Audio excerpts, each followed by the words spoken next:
Hello dear students, एक बार फिर आप सबका स्वागत है आपके फेवरेट चैनल फिलिप सर की क्लासेस में। और आज हम लोग यूपी बोर्ड की 12th क्लास की इंग्लिश की बुक जिसकी पोइट्री सेक्शन की थर्ड पोएम हम लोग आज ऑन हिज ब्लाइंडनेस जिसको लिखा है सर जॉन मिल्टन ने, उसके सेंट्रल आइडिया को आज हम लोग स्टडी करेंगे। बच्चों बहुत ध्यान दीजिएगा, बहुत इंपॉर्टेंट पोएम है और बहुत इंपॉर्टेंट सेंट्रल आइडिया है जो कि साल दर साल लगातार बोर्ड के एग्ज़ाम्स में इसका सेंट्रल आइडिया लिखने को आता है।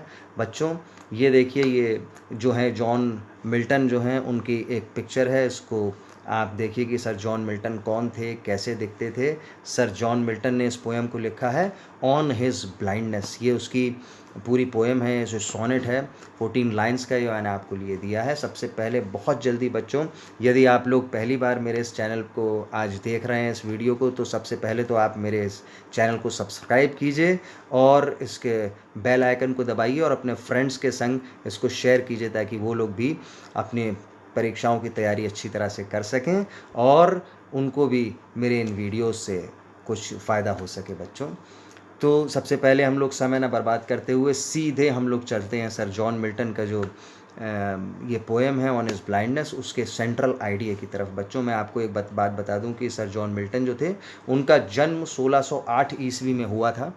In the year 1608 he was born और 1674 में उनकी मृत्यु हुई, जबकि 1674 पूरा उनका लाइफ स्पैन जो था वो 66 ईयर्स उनकी टोटल एज रही। बच्चों लेकिन सबसे बड़ा दुख का कारण जो था, सबसे बड़ी जो उनकी एक व्यथा थी वो ये थी कि उनकी बहुत यंग एज में 44 ईयर्स की एज में, अब इस बात से आप अंदाज़ा लगाइए कि 66 साल उनकी पूरी आयु थी और 44 साल यानी 44 ईयर्स की एज में, यानी 2/3 जीवन उन्होंने आंखों की रोशनी के संग गुजारा और 44 साल की अपनी आयु आते आते वो पूर्ण रूप से अंधापन उनकी आंखों में आ गया, कंप्लीट ब्लाइंडनेस उनको हो गई। और अपने आयु के 22 वर्ष यानी 1/3 ऑफ हिज लाइफ, 1/3 हिस्सा उन्होंने अपने जीवन का उस अंधेपन में गुजारा है। बच्चों और उसी व्यथा को, उसी दुख को उन्होंने अब इस पोएम के सेंट्रल आइडिया जो हम लोग पढ़ेंगे इस पोएम में,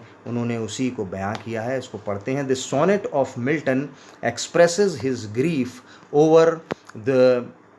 over his premature blindness। बच्चों क्या बताया है इसमें? सोनेट, ये दिस सोनेट ऑफ मिल्टन, इस पोएम में सोनेट में मिल्टन ने अपने ग्रीफ को, दुख को, दर्द को, व्यथा को बयां किया है जो उनको प्री मैच्योर एक ब्लाइंडनेस हो गई है। उनके जीवन में पहले ही उनके एक बहुत बड़े एक समस्या आ गई, एक दुख की बात हो गई कि वो अंधापन उनकी आंखों में आ गया। He thinks he will not be able to use his poetic talent in the service of God। और तब उन्हें इस बात का एहसास हुआ कि शायद वो जो उनके पास टैलेंट है गॉड की तरफ से दिया हुआ, पोइटिक टैलेंट, खुदा ने, ईश्वर ने, भगवान ने उनको एक गुण दिया है कि वो अच्छी कविता लेखन कार्य करते हैं और अब उन्हें ये महसूस होता है कि अपने इस ब्लाइंडनेस की वजह से वो अपने उस गुण को ईश्वर के लिए इस्तेमाल नहीं कर पाएंगे।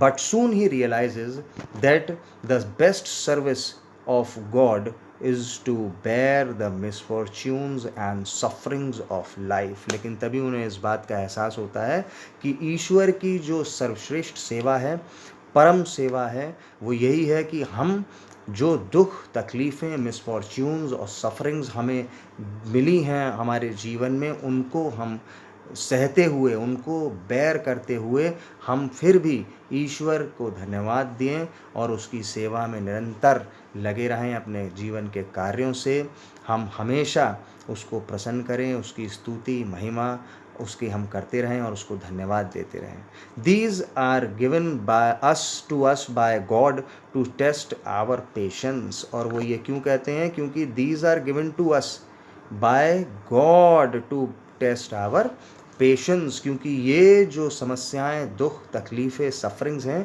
ये गॉड की ही तरफ से, उनका ऐसा मानना है कि गॉड की तरफ से ही हमको दी जाती हैं या हमारे जीवन में आती हैं ताकि हम अपने पेशेंस को टेस्ट कर सकें, ताकि गॉड हमारे पेशेंस को टेस्ट कर सकें और इस बात का जो हमारा धैर्य है उसकी परीक्षा ईश्वर हमारे ले सके कि हम कितने धैर्यवान हैं, या किस किस परिस्थिति में भी हम अपने ईश्वर को छोड़ते नहीं हैं।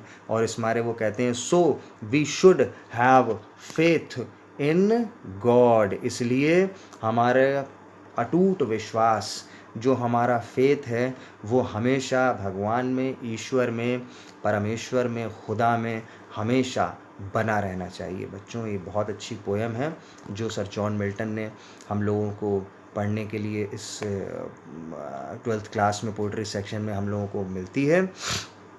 इस बात का विशेष ध्यान रखें कि जो जॉन मिल्टन थे वो बहुत बड़े कवि, बहुत बड़े, पूरे इंग्लिश लिटरेचर के सबसे ग्रेटेस्ट पोइट्स में से उनका नाम आता है। और अपने अंधे होने के बावजूद भी उन्होंने सबसे बड़ी बड़ी अच्छी कविताएं, पैराडाइज लॉस्ट, पैराडाइज रीगेन्ड, बहुत सारी अच्छी पोएम्स उन्होंने अपने अंधेपन के बावजूद लिखी। बच्चों, मैं सोचता हूँ कि ये सेंट्रल आइडिया आपको बहुत अच्छी तरह समझ में आया होगा। ऐसे ही मेरे इस चैनल को अपना प्यार देते रहिए।